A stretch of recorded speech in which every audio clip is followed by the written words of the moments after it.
गोरखपुर से अगली खबर, कबाड़ के गोदाम में भीषण आग लगी है। दमकल की 6 गाड़ियों ने आग पर काबू पाया है। शॉर्ट सर्किट बताई जा रही है। आग लगने की वजह राजघाट थाना क्षेत्र के ट्रांसपोर्ट नगर महेवा की ये घटना बताई जा रही है। तो ये एक्सक्लूसिव तस्वीर आप देख रहे हैं। दमकल की 6 गाड़ियों ने आग पर काबू पाया है। शॉर्ट सर्किट आग लगने के पीछे वजह बताई गई।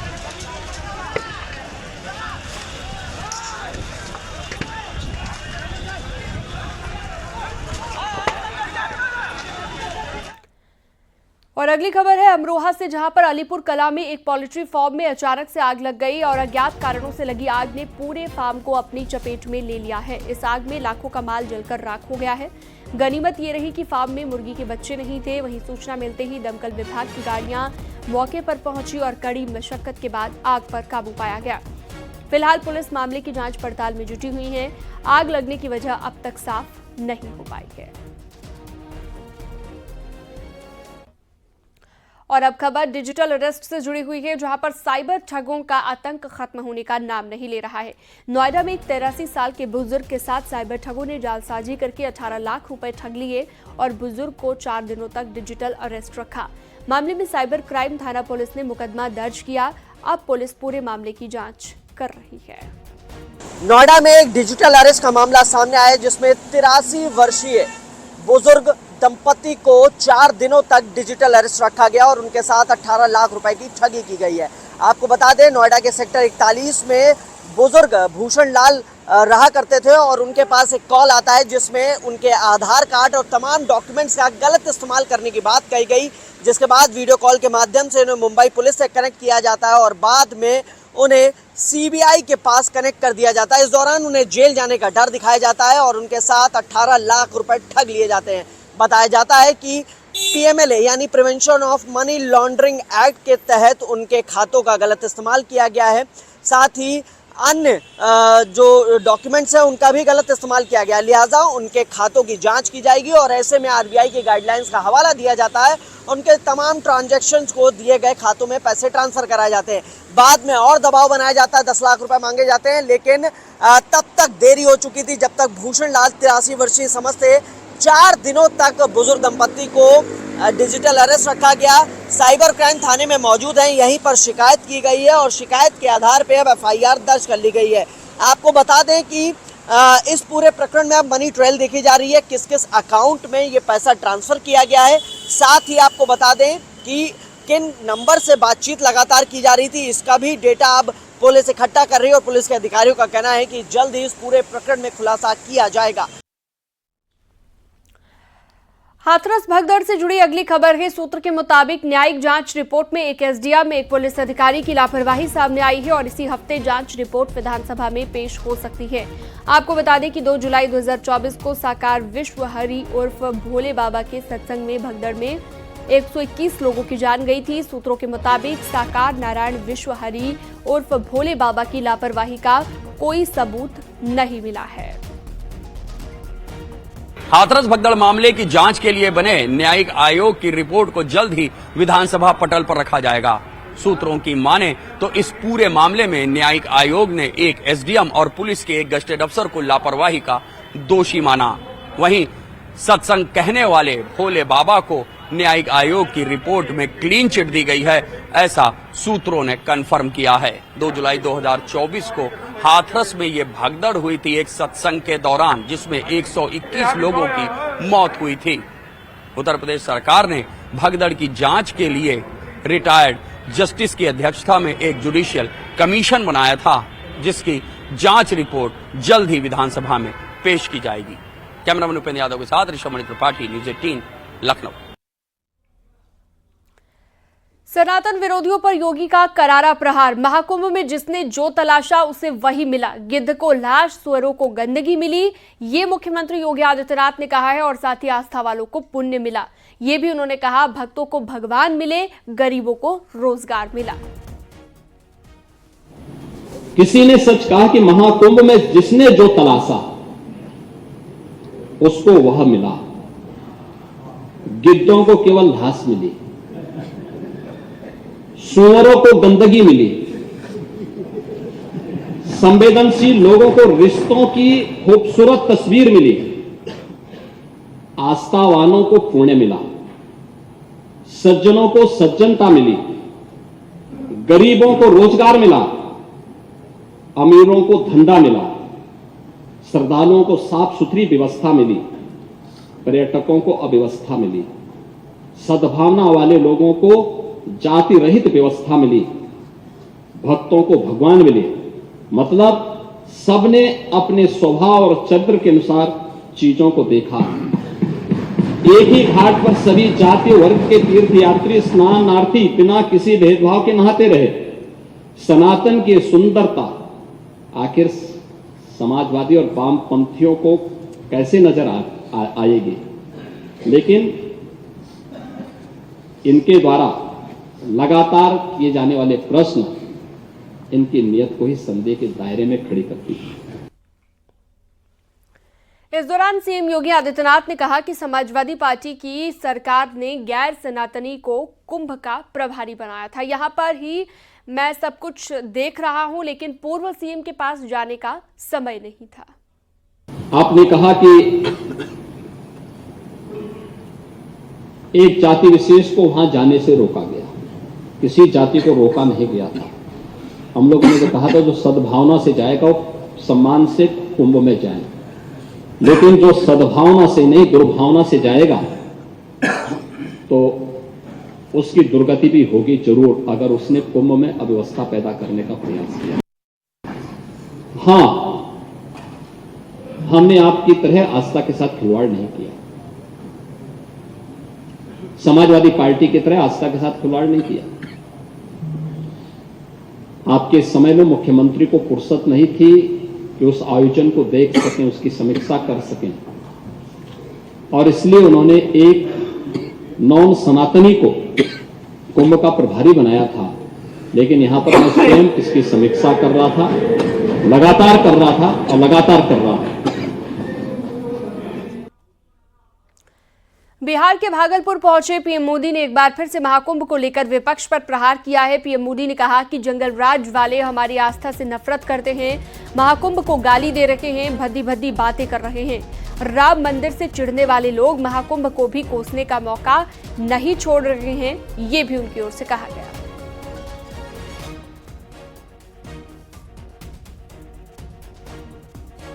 प्रयागराज में एकता का महाकुंभ चल रहा है।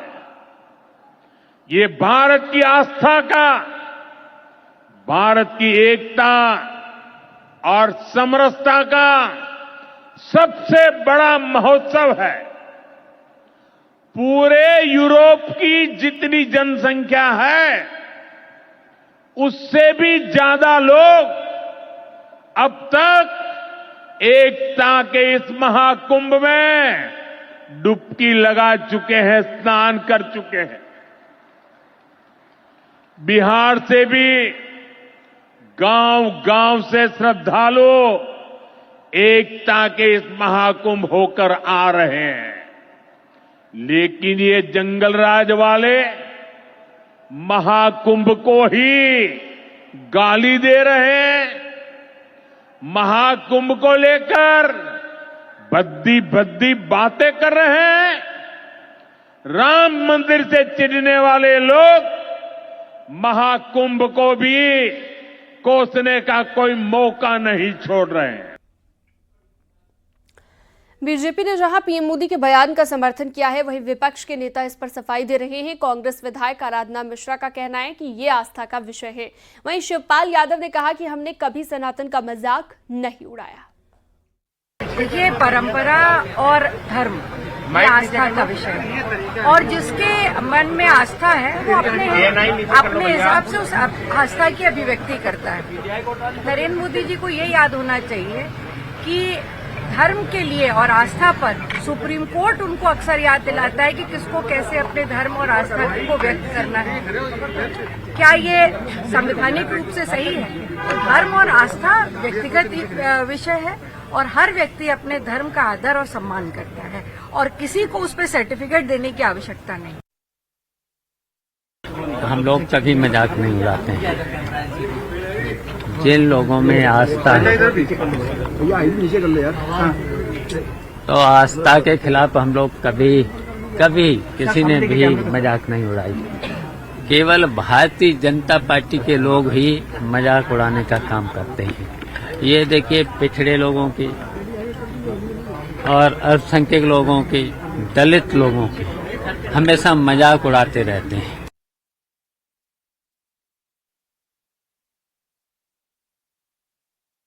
वो का आंकड़ा 63 करोड़ को पार कर गया है। शाम 4 बजे तक 1 करोड़ 6 लाख लोगों ने स्नान किया है और महाशिवरात्रि को लेकर तैयारियां तेज हो गई हैं। ये बड़ी जानकारी हम आपको दे रहे हैं, जहां पर महा रिकॉर्ड बन गया है। महाकुंभ में स्नान करने का 63 करोड़ के पार श्रद्धालुओं का आंकड़ा पहुंच गया है, जो यहां पर आस्था की डुबकी लगाने के लिए पहुंचे।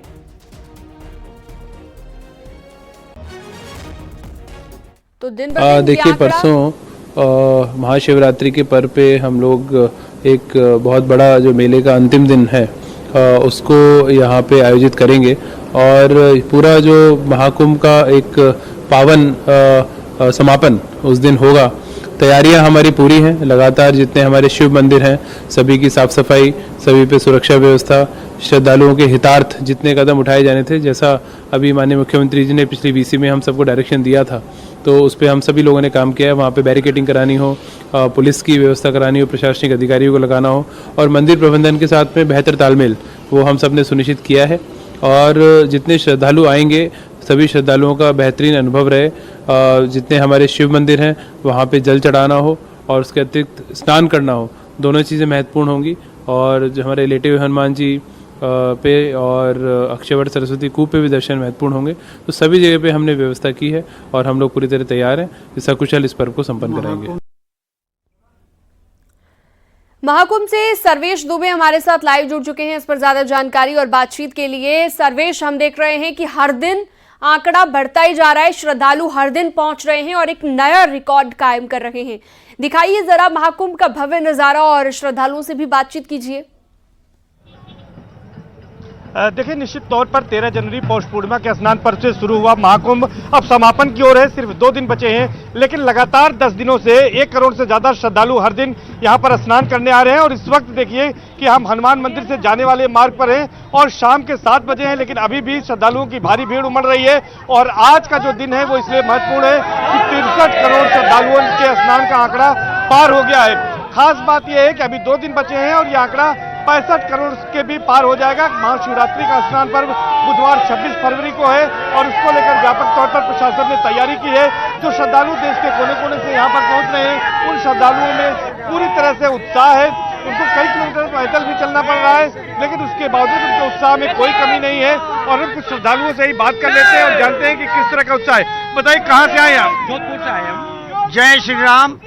मैं वेद प्रकाश शर्मा, पलवल हरियाणा से, और हमारी लगभग 4 बसें रोजाना आ रही हैं और पूरे विश्व से यहाँ आए हुए हैं। मैं आदरणीय योगी जी और मोदी जी का आभार व्यक्त करना चाहता हूँ पूरे जनता की तरफ से। इतना बढ़िया इंतजाम, इतनी पब्लिक होते हुए भी बहुत अच्छा इंतजाम है, कोई समस्या नहीं है कैसी भी किसी प्रकार से, और बड़े आनंद के साथ ये सनातन आनंद के साथ क्या कहेंगे, बातचीत करते रहिए। सर्वेश, काफी उत्साहित श्रद्धालु नजर आ रहे हैं। गोरखपुर सांसद रवि किशन की बात करते हैं, वो भी आज महाकुंभ में पहुंचे। त्रिवेणी में उन्होंने आस्था की डुबकी लगाई। स्नान के बाद उन्होंने संगम तट पर पूजा पाठ किया है। जो तस्वीर आप देख रहे हैं,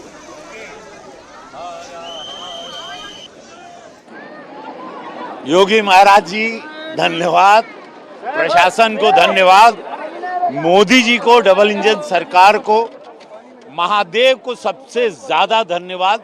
ये महादेव का आशीर्वाद नहीं होता तो धरती पर इतना बड़ा आयोजन और इतना बड़ा भव्य नहीं होता कि 60 करोड़ लोग आस्था की डुबकी लगाएं। ये सिर्फ शिव की कृपा है, ये शिव के आशीर्वाद से हुआ है। मोदी जी, योगी जी को प्रणाम। अद्भुत सुविधा, अद्भुत व्यवस्था।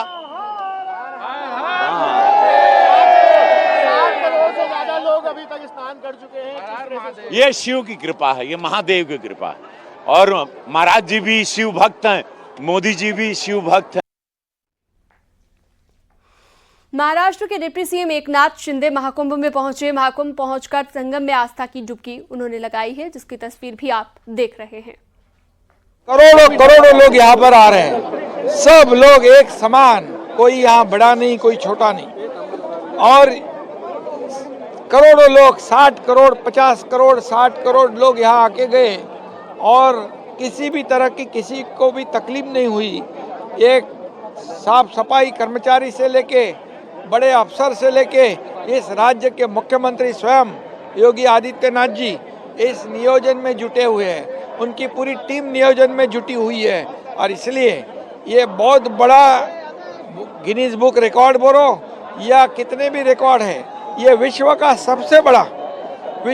सबसे बड़ा महाकुंभ है और ये विश्व का सबसे बड़ा ये समागम है और इसलिए यहाँ पर आने वाला यहाँ से कुछ लेके जाएगा, अच्छे विचार लेके जाएगा, ऊर्जा लेके जाएगा, प्रेरणा लेके जाएगा।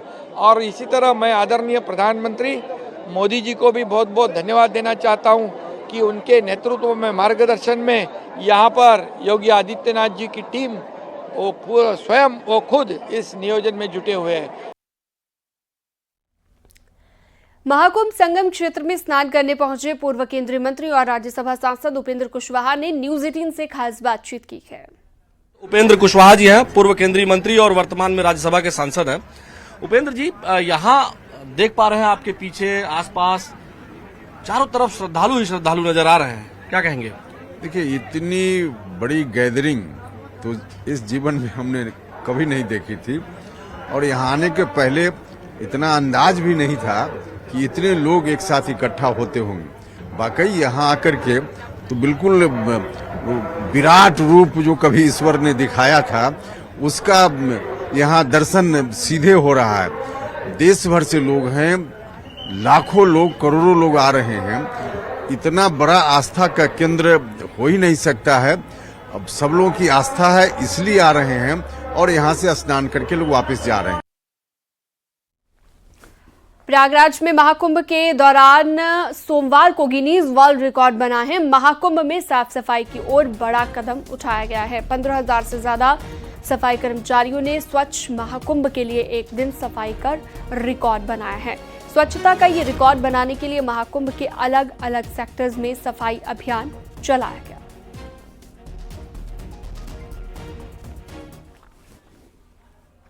और अगली खबर संभल से, जहां पर हजरत नगर गढ़ी थाना क्षेत्र के सिरसी में हिंदू समुदाय के कई परिवारों ने चामुंडा मंदिर की भूमि से कब्जा न हटने से नाराज होकर मकान बिकाऊ है के पोस्टर लगाकर पलायन की चेतावनी दी है।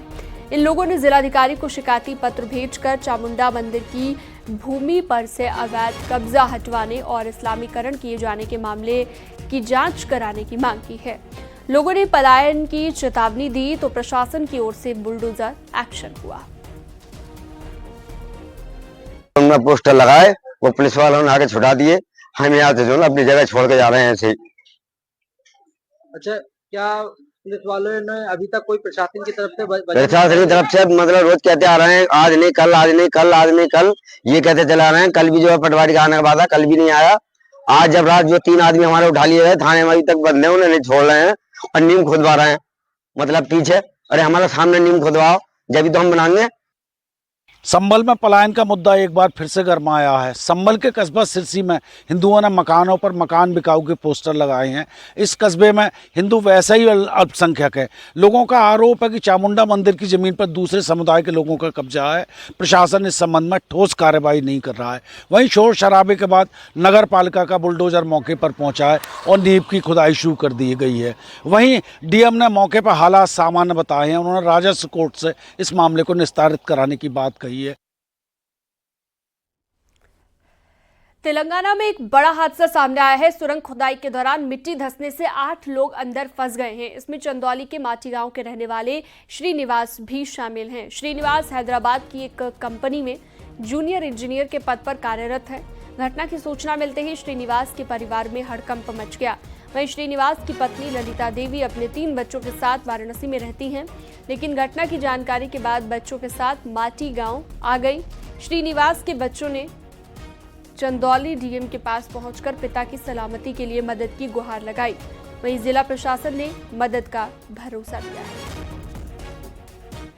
50 घंटे हो गए, लेकिन अभी तक कॉल करो कंट्रोल रूम से तो बस काम चल रहा है और कुछ कोई नहीं बता रहा है। इनफैक्ट ये भी नहीं बता रहा है कि कांटेक्ट हो रही है कि उन लोगों से कि नहीं हो रही है। और अभी तक ऑक्सीजन तक वो लोग नहीं बताएंगे ऑक्सीजन जा रहा है कि नहीं जा रहा है, वेंटिलेशन है भी कि नहीं है।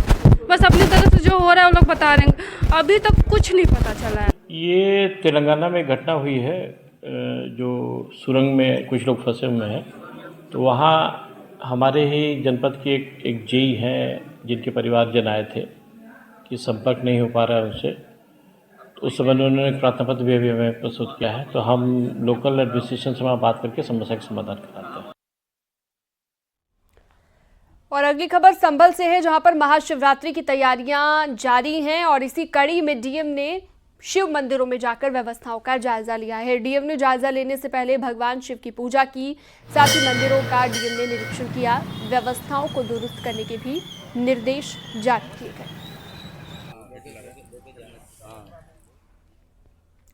संभल में जामा मस्जिद की सफाई की अनुमति पर डीएम का बयान सामने आया है। उन्होंने बताया कि मामला कोर्ट में है, लिहाजा एएसआई की अनुमति के बिना प्रॉपर्टी से छेड़खानी नहीं करने दी जाएगी। आपको बता दें कि मस्जिद की पुताई के लिए जामा मस्जिद इंतजामिया कमेटी ने एएसआई को पत्र लिखा था। कमेटी ने रमजान में जामा मस्जिद की पुताई और सफाई की एएसआई से अनुमति मांगी थी। कमेटी के पत्र पर अब जिलाधिकारी का बयान सामने आया है। ये वर्तमान में माननीय न्यायालय के का विषय है और एएसआई की प्रॉपर्टी है, तो उन्होंने जो एएसआई को पत्र लिखा है उस पर एएसआई निर्णय ले।